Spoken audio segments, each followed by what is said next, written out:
राधे राधे कृष्ण कन्हैया गोपाल प्यारो मुरली बजैया।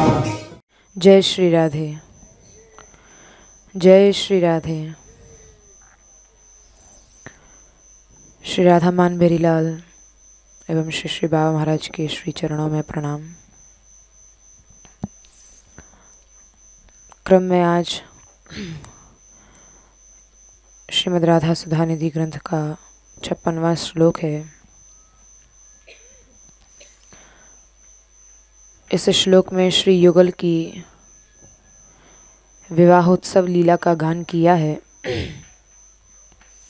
प्रीतिम कामपि नाम मात्र जनित प्रेम प्रोद्दाम रोमाद्गमाम राधा माधवयोः सदैव भजतोः कौमार एवोज्ज्वलाम् वृंदारण्य नव प्रसून निचयानानीयं कुंजांतरे गूढ़हि शैशव खेल नैर्बत कदा कार्यो विवाहोत्सवः।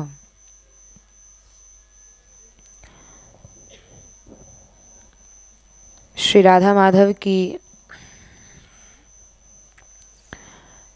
विवाह लीला का बड़ा सुंदर बड़े विस्तार पूर्वक इस श्लोक में वर्णन है।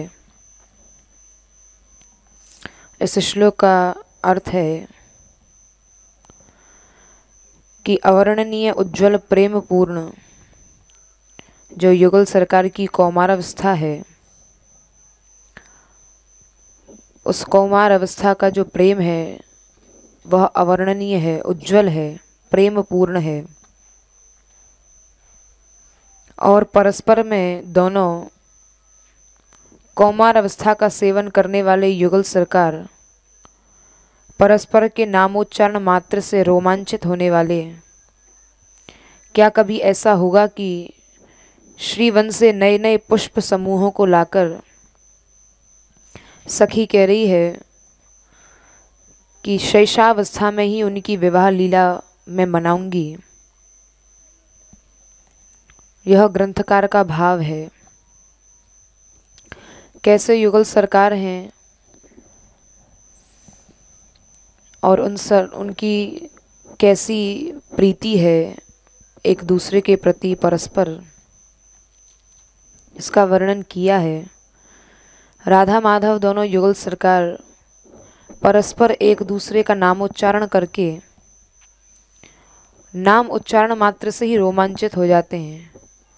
श्री राधा रानी श्याम सुंदर का नाम लेती हैं और श्याम सुंदर श्री राधा रानी का नाम लेते हैं।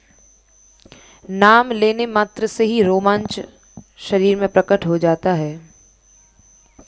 ऐसा जिनका नाम है, ऐसा जिनका अवर्णनीय उज्ज्वल प्रेम पूर्ण जिनकी कौमार अवस्था है, ऐसे उन कौमार अवस्था वाले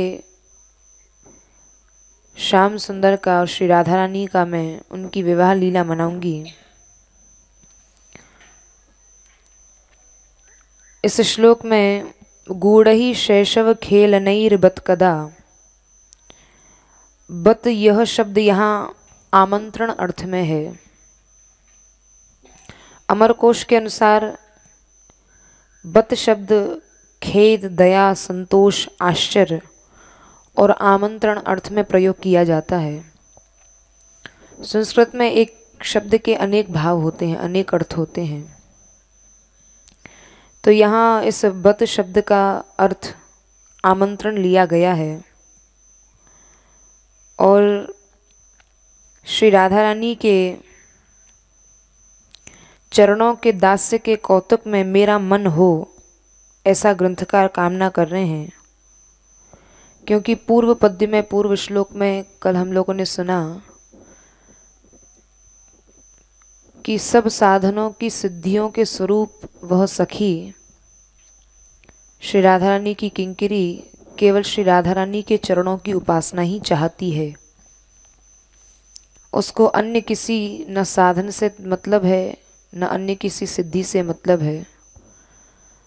उसका प्रयोजन इतना ही है कि मैं जो भी साधन कर रही हूँ, इसके सिद्धि स्वरूप मुझे, इसके फल प्राप्ति के फलस्वरूप मुझे केवल श्री जी के चरणों की दास्ता ही प्राप्त होती रहे। तो इसके अनुसार उनके दास्य रस में मन लगाया गया है। और मन को संबोधन, कौन सा मन? यहाँ टीकाकार कह रहे हैं कि यह उस मन की चर्चा हो रही है जो मन श्री जी के चरणों में सदैव रहना चाहता है। तब मन को संबोधन करते हुए कहते हैं कि श्री राधा माधव का विवाहोत्सव बाल्यावस्था की क्रीड़ाओं में कब किया जाएगा? ऐसा मैं कब दर्शन करूंगी कि बाल्यावस्था में ही दोनों युगल रसराज की विवाह लीला का मैं आनंद उठाऊं। यहाँ पर मया या मेरे द्वारा शब्द का अध्याहार किया गया है। यहाँ सखी कह रही है कि मैं ऐसा कब करवाऊंगी, लीला का दर्शन तो करूंगी ही, लेकिन यह विवाहोत्सव लीला है, ये मेरे द्वारा कब संपन्न कराई जाएगी, मैं इस लीला का कब आनंद लूंगी। तो यहाँ विवाह, उनका विवाहोत्सव या ब्याहुला कब रचाऊंगी, ऐसा ग्रंथकार उस सखी के भाव में कह रहे हैं। तो श्री राधा माधव यद्यपि वो तो नित्य दंपत्ति हैं, उनका विवाह कराऊंगी, इसका मतलब क्या है? क्या पहले विवाह नहीं हुआ है? यद्यपि श्री राधा माधव दंपत्ति हैं तो भी उनका विवाहोत्सव रचाने का कारण कहते हैं। ये कौन से विवाहोत्सव की लीला का वर्णन किया जा रहा है? पहली बात तो समझें कि वे राधा माधव कैसे हैं। उन श्री राधा माधव का युगल रसराज का प्रेम कैसा है, पहले उनके प्रेम के स्वरूप को समझा जाए, तब विवाह लीला समझ में आएगी। श्री राधा माधव का प्रेम जो कुमार अवस्था में ही उज्ज्वल प्रीति को सदा ही प्राप्त हो रहे हैं, ऐसा उनका प्रेम है। साधारण प्रेम नहीं कि जब तक स्वार्थ पूर्ति हुई तब तक प्रेम है और उसके बाद फिर छोड़ दिया। यहाँ एक साधारण और लौकिक प्रेम की चर्चा नहीं हो रही है, ये दिव्य प्रेम की चर्चा हो रही है। ये कुमार अवस्था का वो प्रेम है जो उज्ज्वल है और उज्ज्वल प्रीति को सदा ही प्राप्त हो रहा है। और यहाँ कुमार अवस्था से तात्पर्य है जो श्री श्याम सुंदर की युगल सरकार की कुमार अवस्था का वर्णन किया जा रहा है। यहाँ कुमार अवस्था से तात्पर्य है कि भोलेपन में ही दोनों की अत्यंत भोले हैं। संसार में कोई भी स्त्री पुरुष परस्पर में अगर प्रेम होता है तो उसके पीछे एकमात्र स्वार्थ ही होता है। बाहर से ऐसा लगता है कि दोनों में परस्पर कितना प्रेम है, कितना एक दूसरे को चाहते हैं, यहाँ तक कि एक दूसरे के ऊपर प्राण न्यौछावर करने की भी बातें करने लगते हैं। लेकिन जहाँ कहीं अपना स्वार्थ की पूर्ति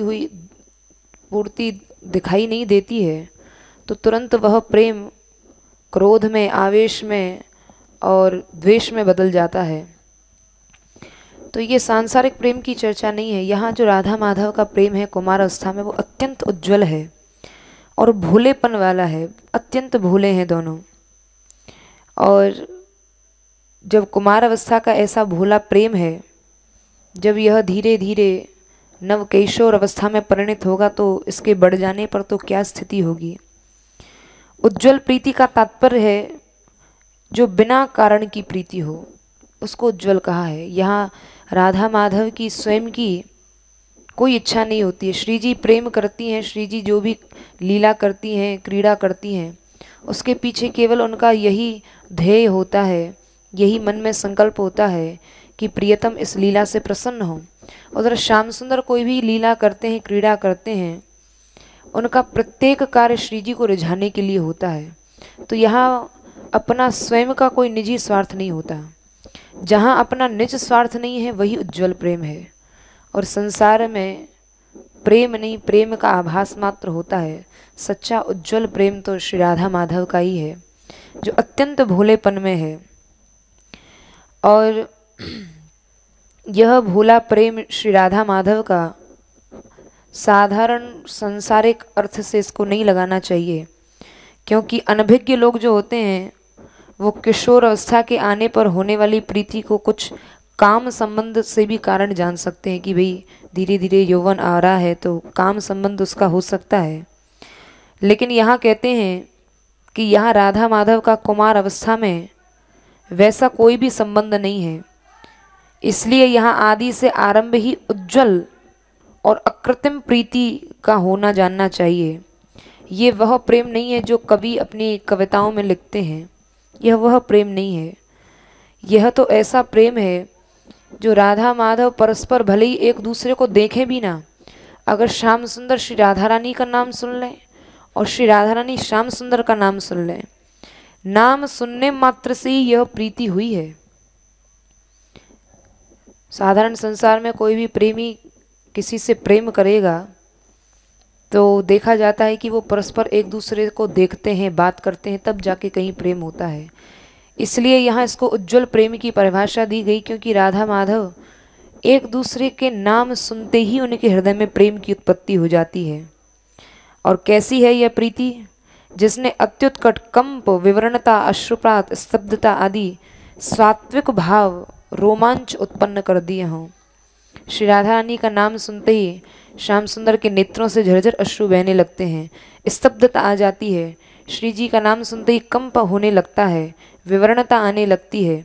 ये सात्विक भाव परस्पर प्रिया प्रियतम के श्री अंग में प्रकट होने लगते हैं। यह उस उज्जवल प्रेम की चर्चा है। तो यह सखी कह रही है कि ऐसे श्री राधा माधव, इन दोनों के मध्य में तो मेरा क्या कार्य है। जब दोनों एक दूसरे का नाम सुन के ही रोमांचित हो जाते हैं, जिनका ऐसा प्रेम है, इन दोनों के मध्य तो मेरा यही काम है कि मैं उनके आनंद को बढ़ाने वाला सदा उनका मिलन कराऊं। अब मिलन कैसे कराती है वो सखी? अब उस सखी के हृदय में श्री राधा माधव के विवाह करने की इच्छा जागृत हुई, तो इच्छा जागते ही अब उसने भूमिका बनानी प्रारंभ कर दी। अब मुझे विवाह कराना है, अब विवाह कराना है तो उधर श्याम सुंदर कन्हैया और श्याम सुंदर की मैया से भी आज्ञा लेनी पड़ेगी और इधर मैया कीर्ति से भी लेनी पड़ेगी। तो मैं सखी कह रही है, जब मैं वृषभानु जी के मेलों में जाकर और मैया कीर्ति के सामने श्री नंदनंदन के रूप, लावण्य, लालन और कौतक आदि का वर्णन करती हूँ, तब श्याम सुंदर का नाम सुनते ही श्री राधा रानी के श्री विग्रह में अत्युत्कट रोमांच हो आता है। अभी विवाह की चर्चा करने ही गई है सखी, अभी विवाह हुआ नहीं है, कभी देखा नहीं है श्री जी ने, लेकिन श्याम सुंदर के रूप, गुण, लावण्य को सुनकर ही श्री जी के हृदय में रोमांच हो उठा है। अब वो सखी का सदैव यही कार्य है कि मध्यस्थ होकर परस्पर युगल सरकार के प्रेम की वृद्धि करना।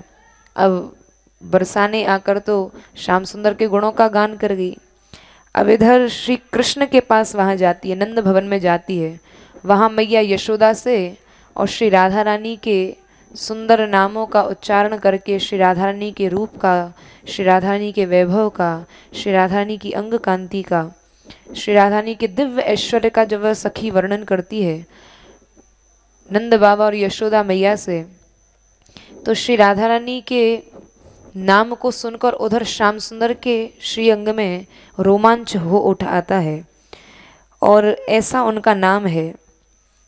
और सखी कह रही है, इससे मुझे अत्यंत आनंद की प्राप्ति होती है। और राधा और माधव ये दोनों नाम युगल सरकार के ग्रंथकार कह रहे हैं, माता पिता गुरुजनों ने अत्यंत लाड़ प्यार में रखे हैं। श्री राधा रानी को यशोदा मैया, कीर्ति मैया और वृषभानु बाबा अत्यंत लाड़ में राधा कहते हैं, और इधर नंद बाबा और यशोदा मैया अत्यंत लाड़ में ठाकुर जी को माधव कहते हैं। तो ये अत्यंत लाड़ में रखे गए ये नाम हैं, इसलिए ये सबसे ज़्यादा प्रसिद्ध हुए हैं। यहाँ पर राधा माधव का जो नाम है, जिसको सुनकर परस्पर प्रिया प्रियतम के रोमांच आदि हो उठाते हैं, मैंने तो रोमोद्गम के द्वारा ही उन नामों को सार्थक कर लिया। मैं समझ गई कि इन नामों को सुनकर परस्पर राधा माधव के हृदय में, उनके शरीर में प्रेम जागृत हो आया है। इसका मतलब ये परस्पर में प्रिया प्रियतम हैं और अब तो यह विवाह लीला सिद्ध होगी ही होगी, ऐसा मैंने मन में विचार कर लिया। प्रिय की आराधना श्री राधा रानी करती हैं, तो इसलिए प्रिय विषयक प्रीति से राधा नाम सार्थक हो गया, क्योंकि जैसे नवीन पल्लवों का उद्गम हो जाने से वसंत नाम सार्थक हो जाता है। वसंत ऋतु आई है ये कैसे पता पड़े? जब वृक्षों में नवीन नवीन पल्लव, कोमल कोमल पल्लव उगा आती हैं तो समझ जाओ कि भाई वसंत आ गया है। ऐसे ही राधा माधव दोनों परस्पर में एक दूसरे का नाम जैसे ही सुनते हैं तो उनके रोमांच होने लगता है, अश्रु पुलक कंप जागृत हो जाते हैं। तो इन भावों को देखकर मैं समझ जाती हूँ कि अब यह विवाह लीला का अत्यंत निकट समय आ चुका है। और इस शैशव अवस्था में इस सखी ने परस्पर दोनों का मिलन कराया है। दोनों परिवारों के माता पिता द्वारा यह सखी बड़े प्रिय बन गई, क्योंकि इस सखी ने दोनों परिवारों का, जो परिवार दोनों कुल ब्रज के भूषण स्वरूप हैं, इधर वृषभानुकुल और इधर श्री ठाकुर जी का कुल, तो दोनों परिवार श्याम सुंदर और श्री राधारानी का यह विवाह प्रस्ताव सुनकर बड़े प्रसन्न हुए। और दोनों परिवारों के द्वारा ऐसी मैं विश्वास पात्री हो गई, इतनी स्नेहमयी जानकर उन दोनों ने ही मेरे हाथ में दोनों युगल सरकार के हाथ सौंप दिए कि भैया अब तुम ही इनका विवाह कराओ। एक धरोहर की भांति दोनों प्रिया प्रियतम के हाथ मेरे हाथ में रख दिए। तब मैंने देखा कि यह समय निकट ही है। मैंने किसी गोपनीय कुंज में क्रीड़ा के लिए उन दोनों को ले गई और सोचा कि वृंदावन के नवीन पुष्प समूहों को लाकर प्रकट में बाल लीला द्वारा गूढ़ या रहस्य रूप में मेरे मन के साक्षी राधा माधव, मैंने जब उस स्वरूप को देखा, प्रकट रूप से मैं देख रही हूँ कि ये दोनों राधा माधव मेरे समक्ष खड़े हुए हैं। प्रकट रूप से उस लीला का मैं दर्शन कर रही थी और गूढ़ रूप से वह लीला मेरे हृदय में थी। गूढ़ रूप से क्या लीला हृदय में थी कि शीघ्रातिशीघ्र विवाहोत्सव के लिए मैं राधा माधव जो सामने मेरे समक्ष खड़े हुए हैं, इनका मैं कब श्रृंगार करूं और कब विवाहोचित श्रृंगार करके इनका मैं विवाहोत्सव करूंगी। यह गूढ़ लीला, यह गूढ़ रहस्य, ये मेरी मन की इच्छा मेरे हृदय में वहाँ उन दोनों को देखकर प्रकट हुई। तो ऐसा मैं कब करूंगी यह सखी सोच रही है। तो यहाँ प्रीति भजतो का यही भाव है कि वे दोनों प्रीति या प्रेम को देवता के समान आराधना करते हैं। अब विवाह में देव पूजन किया जाता है। इधर वधू पक्ष से कन्या जो है वो भी देवता की पूजा करती है और वर पक्ष से जो वर है वो देव की पूजन करते हैं। तो अब यहाँ राधा माधव जब विवाह होगा उनका, तो यहाँ किस देव की पूजा की है? तो वे दोनों प्रीति या प्रेम के देवता की पूजा करते हैं, प्रेम को देवता के समान आराधना करते हैं। उनका देव जो है वो प्रेम ही है, श्री राधा माधव का। उस प्रीति की सेवा के प्रभाव से उत्पन्न अनुभाव या सात्विक भाव का वर्णन करते हैं। जब दोनों युगल सरकार ने प्रीति रूपी, प्रेम रूपी देवता की पूजा की है तो कौन कौन से भाव प्रकट हुए हैं। नाम मात्र से ही जिस प्रीति ने अत्युत्कट रोमांच उत्पन्न कर दिया है। राधा माधव ने परस्पर अभी देखा एक दूसरे को, लेकिन ये प्रीति रूपी देवता की उपासना करने से तो केवल नाम सुन के जब नंद भवन में श्री राधा रानी का नाम उस सखी ने लिया, तभी श्याम सुंदर के शरीर में पुलक कंप आदि जागृत हो गए, हृदय में प्रेम जागृत हो गया। उधर वृषभानु महल में अभी श्री राधा रानी ने श्याम सुंदर को देखा नहीं, लेकिन श्याम सुंदर का नाम सुनने से ही अत्युत्कट रोमांच उत्पन्न हो गया। तो ऐसा ये प्रीति रूपी देवता है जो परस्पर श्याम सुंदर श्री राधा रानी उनकी पूजा किया करते हैं। तो जिनके नाम में ही इतनी शक्ति है, प्रिया प्रियतम के नाम में, कि इनका नाम लेते ही पुलक कंप गदगद ये सब भाव प्रकट होने लगते हैं, ऐसा उनका नाम है। और श्री राधा रानी जैसे बचपन में माता पिता कन्या से तृतीया गौरी का संध्या के समय पूजन आदि व्रत आदि कराते हैं सौभाग्य के लिए, वैसे ही वह भी बचपन के कौतूहल में यह व्रत पूजन कर लेती हैं। श्री राधा रानी बचपन से ही पूजन कर रही हैं। तो यह पूजन करने का क्या अर्थ समझना चाहिए? उसका बस अंतर इतना ही है कि यहाँ दोनों ही परस्पर सौभाग्य की प्राप्ति के लिए प्रीति का भजन करते हैं। यहाँ किसी अन्य देवता का भजन करने का अर्थ नहीं लिया गया है। प्रीति से श्री राधा रानी बचपन से जो भी उपासना कर रही हैं या इधर श्याम सुंदर कर रहे हैं, केवल सौभाग्य की प्राप्ति के लिए प्रीति का भजन करते हैं। उस प्रीति रूपी देवता की आराधना ही इनका नित्य नियम है। ऐसा नहीं है कि किसी विशेष दिन या विशेष तिथि में ही करते हैं। सदैव उस प्रीति रूपी देवता की उपासना श्याम सुंदर किया करते हैं। और इष्ट के प्रसन्न होने पर, जैसे देखा जाता है कि यदि इष्ट हम पर प्रसन्न है, हम किसी देवता के पूजन कर रहे हैं, तो यदि वह देव हमसे प्रसन्न हो जाता है तो या तो वो रात्रि में शयन में आके दर्शन देते हैं या फिर पूजन करते करते विग्रह से माला गिर जाती है। ऐसा कुछ भी संकेत होता है तो लगता है कि हाँ, इष्ट हमसे प्रसन्न है और हमारी साधना की सिद्धि होने वाली है। तो अब यहाँ श्री राधा माधव जब प्रीति रूपी देवता की उपासना करते हैं तो कैसे पता पड़े ये प्रीति रूपी देवता प्रसन्न है? तो इसी प्रकार प्रीति की देवता की आराधना का अनुभव तब होता है जब राधा माधव के श्री अंग में सात्विक भाव, रोमांच आदि प्रकट होने लगते हैं, सूचित होने लगते हैं। तो इन दोनों का शीघ्र ही अवश्य ही विवाह संगम का सौभाग्य सिद्ध होगा, ऐसा सखी जान जाती है कि मैं जो इच्छा लेकर आई थी कि मैं दोनों का परस्पर मैं विवाह कराऊं, तो उस विवाह के लिए जो लक्षण थे वो दोनों युगल सरकार के श्री अंग में प्रकट होने लगे। राधा माधव ने जैसी परस्पर एक दूसरे का नाम सुना है तो पुलक कंप आदि प्रकट हुए हैं, तो सखी समझ गई अब यह विवाह संगम का सौभाग्य सिद्ध होने वाला है। अब यहाँ देवता और उसके भक्त सेवक का देखो कितना सुंदर संबंध बताया है। यहाँ सेवक के रूप में दोनों श्याम सुंदर और श्री राधा रानी हैं, और यहाँ उनके देवता कौन है? प्रीति रूपी देवता हैं। श्री राधा माधव के देव के रूप में प्रीति रूपी देव विराजित हैं। उस देवता का भी कैसा सौभाग्य! राधा माधव के अपने भक्त और सेवक युगल का नाम सुनते ही, जब वह प्रीति रूपी देव सुनते हैं कि मेरे उपासक कौन है, राधा माधव मेरे उपासक हैं, तो प्रीति देवता को भी अति उत्कट रोमांच हो जाता है कि मेरा कैसा सौभाग्य कि राधा माधव मेरी उपासना कर रहे हैं। तो ऐसे वह देव भी अपने आप को धन्य मानने लगते हैं।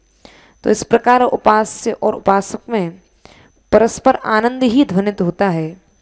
वहाँ उस निकुंज लीला में, विवाह लीला में, नित्य कैशोर अवस्था की लीला में सदैव सर्वदा आनंद ही आनंद है। श्री राधा माधव भी आनंद के स्वरूप हैं। वहाँ जो देव रूप में विराजित हैं वो भी आनंद के स्वरूप हैं। तो मेरी भी वही प्रीति देवता इष्ट है, वो सखी कह रही है। उसी की प्रेरणा से उसी देवता के क्षेत्र श्री वृंदावन में नए नए पुष्पों के समूह को भी समझना चाहिए कि यह वृंदावन की भूमि जो है, इसमें देव के रूप में प्रेम ही है।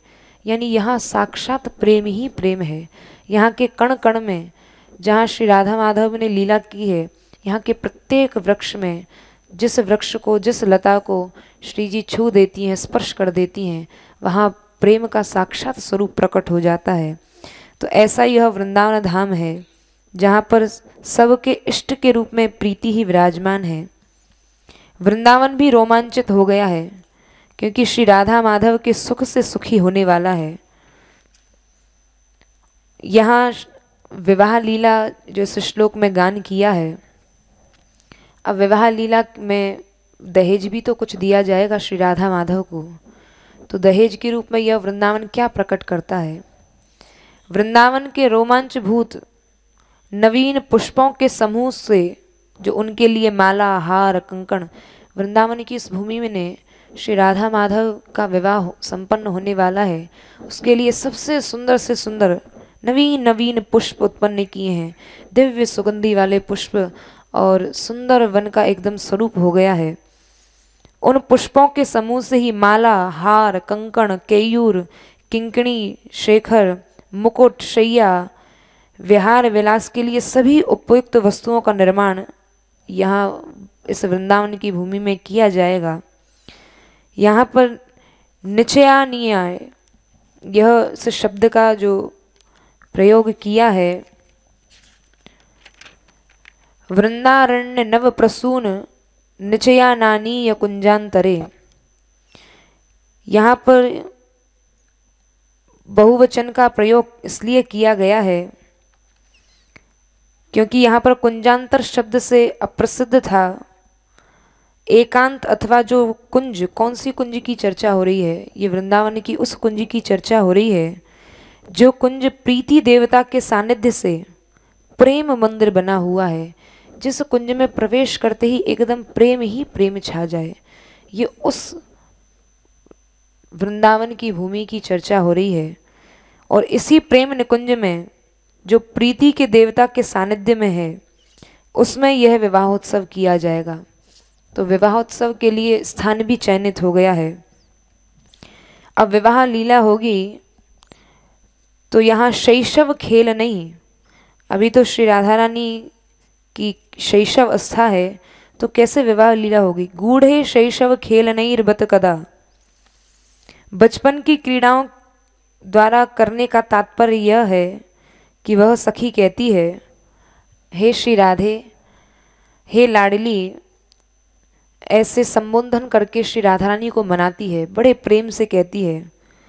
और श्री राधा रानी को कहती है, लुकना, छिपना, पत्तों और पक्षियों की तरह उड़ना, ये सब लीलाएं तो शैशवावस्था में ही शोभायमान होती हैं। तुम देखो तो सही, इन लीलाओं को छोड़ो, अब तुम ऐसी शैशवावस्था वाली लीला मत करो। विवाह के खेल में कितना सुख है, कितना कौतुक है, अब विवाह लीला हम लोग करते हैं।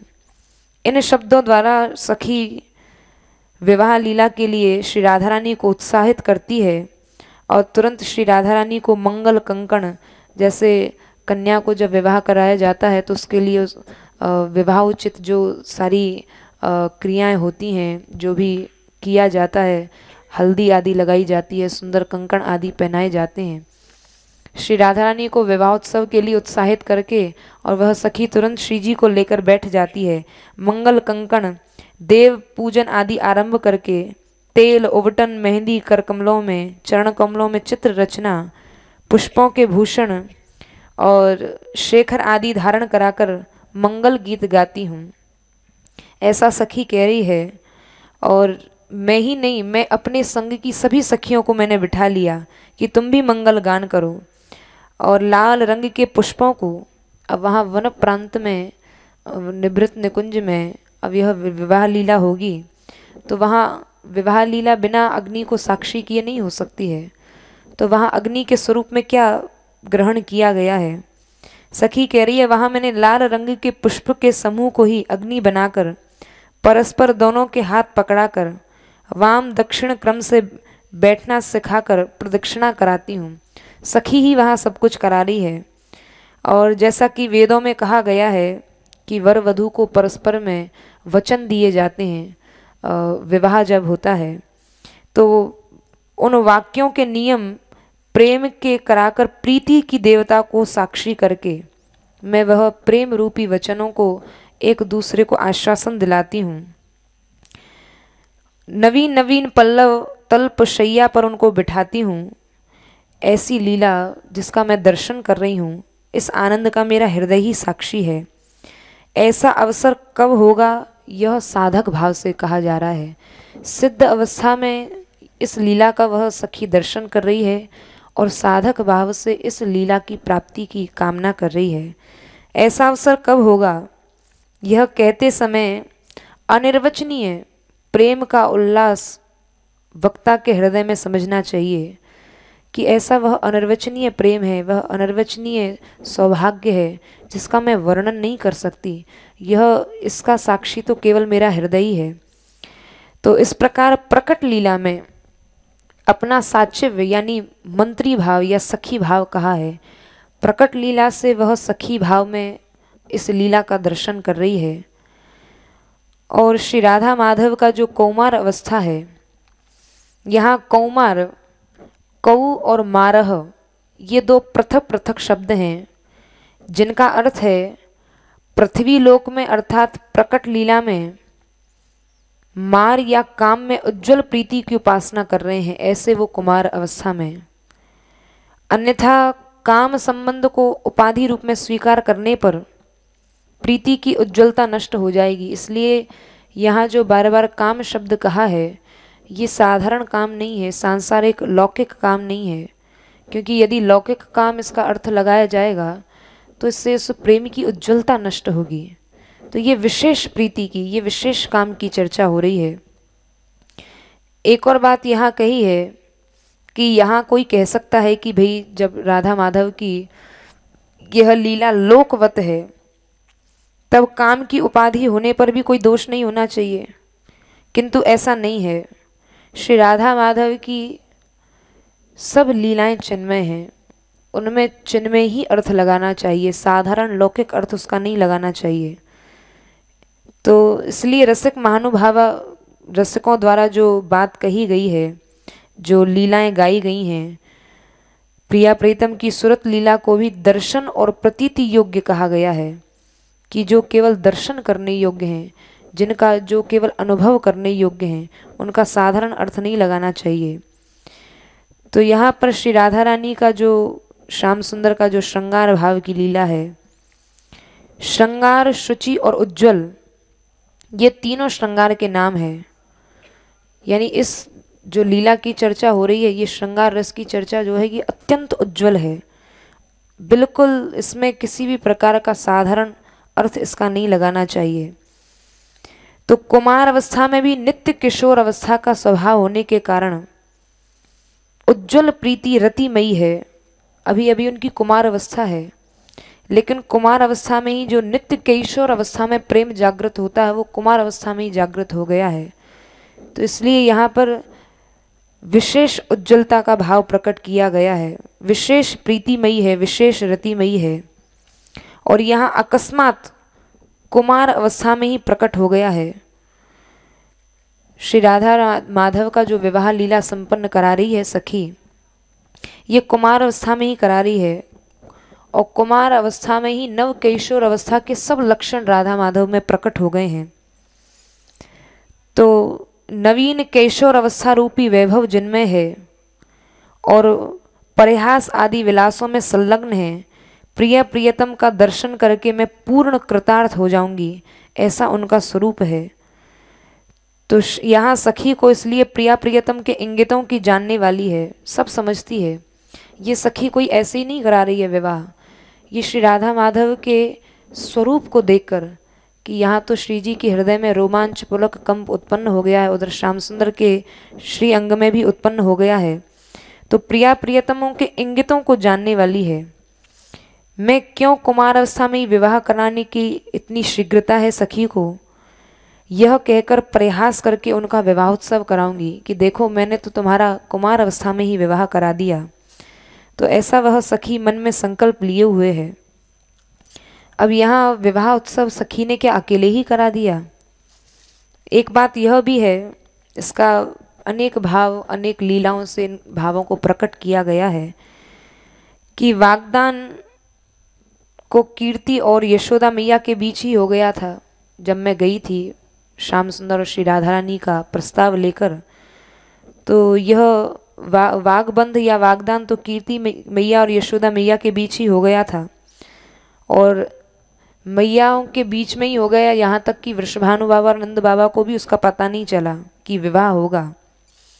लेकिन अपने हाथ से विवाह का आनंद तो मैं पहले ही कर लूँगी, मैया कीर्ति और यशोदा मैया के सामने तो बाद में होगा।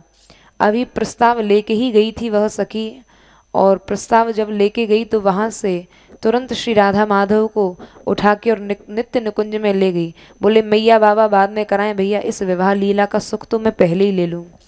तो वहाँ से श्री राधा माधव को इधर बरसाने से श्री राधा रानी को और उधर से नंदगांव से श्याम सुंदर को लेके आई है कि मैं अपने हाथ से ही विवाह का आनंद मैं पहले ही कर लूँगी। ऐसा करने से राधा माधव और दोनों वधू वर को विलक्षण आनंद प्राप्त होगा। तो कुंजांतर में किस कुंज में वे कौमार लीला अनुगत दिखाई देती हैं। यहाँ बड़ी सुंदर लीला का वर्णन किया है कि एक कुंज से दूसरे कुंज में जाकर, इसलिए कहा है क्योंकि वृंदावन की कुंज जो है ये बड़ी दिव्य हैं। यहाँ कुंज कुंज ऐसी हैं कि प्रत्येक कुंज में श्री राधा माधव को एक नई लीला की स्फूर्ति होती है। कहीं कौमार अवस्था की लीला करते हैं, कहीं नित्य किशोर अवस्था की लीला करते हैं। तो यह वृंदावन की भूमि ऐसी है, यहाँ की कुंजें ऐसी हैं जो नई नई लीलाएं प्रकट करते हैं श्री राधा माधव के हृदय में। तो कहीं किसी कुंजांतर कहने का यही मतलब है कि कहीं श्री राधा माधव कौमार अवस्था की लीला कर रहे हैं, तो कहीं विवाह लीला उनकी हो रही है, नव किशोर लीला हो रही है। तो यहाँ पर जो परस्पर नाम मात्र से ही, श्रवण से ही अत्युत्कट रोमांच उत्पन्न कर देती है, ऐसी ये वृंदावन की भूमि है। अब यहाँ विवाह होने के बाद नित्य दंपत्ति क्रीड़ा करते हैं। सखी ने सोचा कि मैया यशोदा और कीर्ति मैया तो बाद में विवाह कराएंगी, अब मैंने तो नित्य निकुंज में विवाह करा ही दिया है दोनों राधा माधव का। अब इनकी विवाह के बाद जैसे नवदूल्हा दुल्हन क्रीड़ा करते हैं, तो क्रीड़ा के लिए क्या करा रही है? तो सखी कह रही है मैंने लुकना छिपना गुड़िया गुड्डा का खेल बचपन में ही श्री जी को सिखा दिया था, अब वही कुमारावस्था में भी नव किशोर अवस्था में भी वही लीला मैं करवाऊंगी, दोनों का परस्पर में मैं वही क्रीड़ा करवाऊंगी। तो यहाँ बचपन की क्रीड़ाओं के लिए गूढ़ गूढ़ ही शैशव खेल नहीं, यह गूढ़ शब्द का अर्थ दिया गया है कि ये राधा माधव के मध्य जो लीलाएं होने वाली हैं, ये क्रीड़ाएं बड़ी गुप्त हैं, मेरी और युगल सरकार की इच्छा के अनुसार ही छिपी हुई हैं, और इन क्रीड़ाओं के द्वारा ही उज्जवल प्रीति उमड़ पड़ी है। और यहाँ पर क्या क्रीड़ा होने वाली है श्री राधा माधव के मध्य में? यहाँ गूढ़ ही शब्द का भाव लिया गया है कि जैसे बचपन में बालक आपस में गुड्डा गुड़िया का खेल खेलते हैं, विवाह कराते हैं, तो यहाँ श्री राधा रानी के हाथ में गुड़िया लगी हुई है और माधव ने अपने हाथ में गुड्डा लिया हुआ है। तो अपभ्रंश भाषा में प्रसिद्ध गूढ़ा गूढ़ी यहाँ का यहाँ एक शेष करके गूढ़ ही यह संकेत कर दिया गया है। तो प्रियतम ने हाथ जोड़कर कहा कि अरे मुझे एक बात याद आ गई, हे श्री राधा रानी आप अपनी गुड़िया मुझे दे दो। तब श्री राधा रानी ने कहा मैं क्यों दूं, यह तो मेरी है, मेरी प्रेम की पात्रा है, मैं इसको नहीं दूंगी। तब श्याम सुंदर ने कहा हे श्री राधे आप गुड्डा गुड़िया का खेल मेरे साथ खेल रही हैं, और कन्या पक्ष वालों को तो सदैव दीनता धारण करके रखना चाहिए, तो आप तो दैन्य से आपको मैं यदि कह रहा हूँ कि गुड़िया दे दो तो आपको तो दे देना चाहिए। लेकिन श्याम सुंदर कहते हैं श्री राधे मैं तुम्हारी दीनता सहन नहीं कर सकता, इसलिए मैं स्वयं ही दीन हो जाता हूँ, दीनता का आनंद मेरे ही योग्य है। ऐसा सुनकर श्री राधा रानी के हृदय में दया आ गई कि देखो तो सही कैसी लीला कर रहे हैं श्याम सुंदर, इस गुड़िया को मेरे से मांग रहे हैं। तो यह बत जो शब्द है यह अनुकंपार्थक होने से दया को सूचित करता है कि कैसी दया भरी है श्री जी, कि दो मीठे वचन श्याम सुंदर ने बोले और एकदम अनुकंपा से भर गई। तब वह सखी कह रही है इस लीला का मैं दर्शन कर रही हूँ, और उस सखी ने दयार्द और प्रेम विकल होकर उस गूढ़ी का जो श्री राधा रानी के हाथ में जो गुड़िया है उसका श्याम सुंदर के गुड्डे से विवाह करा दिया। और तब सह भोजन दीनता प्रकाश आदि से हास परिहास सब करने लगे। देखो तो सही कैसा गुड्डा गुड़िया का विवाह हो रहा है, आपस में सखी के साथ श्याम सुंदर श्री राधा रानी हास परिहास करने लगे। तो यह बड़ी विस्तारमयी लीला है। इसका यहाँ गूढ़ी और गूढ़ा एक ही होते हुए गूढ़ाभ्याम प्रयोग किया जाता, लेकिन यहाँ एक नहीं है, इसलिए गूढ़ ही इस वचन से, इस बहुवचन के प्रयोग से अनेक गुड्डा गुड़ियाँ प्रतीत होती हैं। यानी वो विवाह श्याम सुंदर और श्री राधा रानी ने ऐसे ही नहीं करवाया। श्री राधा रानी पक्ष से एक मुक्ष गुड़िया थी और उसकी अनेक उसकी संग सखी सहेलियाँ थीं जो उसकी गुड़ियाँ थीं। तो इस प्रकार बड़ी मधुर लीलाएं श्याम सुंदर और श्री राधा रानी उस कुमार अवस्था में करते हैं। तो उन दोनों का परस्पर आनंद देखकर वह सखी कहने लगी कि हे श्री राधे, हे श्याम सुंदर, अब तुमने गुड्डा गुड़िया का विवाह तो करा लिया, अब मैं इसी प्रकार तुम्हारा भी विवाह करवाऊंगी। और वह सखी दोनों को लेकर कहती है कि अब तुम दोनों बैठो और ये तुम्हारे गुड्डा गुड़िया जो है अब ये तुम्हारे सहायक बनेंगे विवाह में, ये विवाह की सब लीलाएं संपन्न कराएंगे। ऐसा सुनकर गुड्डा गुड़ियाओं को, खिलौनों को सहायक जन बनाकर संपत्ति पूर्वक विवाह उत्सव प्रारंभ कराया सखी ने। तो इस बात को कहते हैं कि उन राधा माधव का विवाह उत्सव मेरे द्वारा कब कराया जाएगा। तो ऐसा वह सखी मन में धारण करती है। मन में जो धारण करती है, सिद्ध अवस्था से इस लीला का दर्शन कर रही है और साधक भाव से यह लीला मुझे सदैव प्राप्त होती रहे, ऐसे ही मैं श्री राधा माधव का विवाह कराती रहूं, यह इसका आंतरिक अर्थ है। तो सदैव श्री राधा माधव के विवाह लीला कराने के लिए उत्सुक वह सखी कुमार अवस्था में ही श्री राधा माधव का विवाह कराती है। और वृंदावन की नित्य निकुंज ऐसी हैं जो कुमार अवस्था में ही श्री राधा माधव को नव कैशोर अवस्था का भी भान कराती हैं। तो कहीं किसी कुंज में कुमार अवस्था की लीला होती है, कहीं किसी निकुंज में श्री राधा माधव की नित्य कैशोर लीला प्रकट होती है। तो ऐसी ये श्री राधा माधव की दिव्य विवाह लीला है, जिसको सदैव सखी इस रस की लीला को और इस रस की लीला में निमग्न रहने की कामना करती है। जय श्री राधे। जय श्री राधे। ये लीला प्रकट लीला नौवारी चौबारी पे होती है। नौवारी चौबारी डभारे में है, वहाँ यही लीला होती है। और वहाँ गुड्डा गुड़ियों की लीला होती है। इसका विस्तार चाचा जी ने किया है। जय श्री राधे।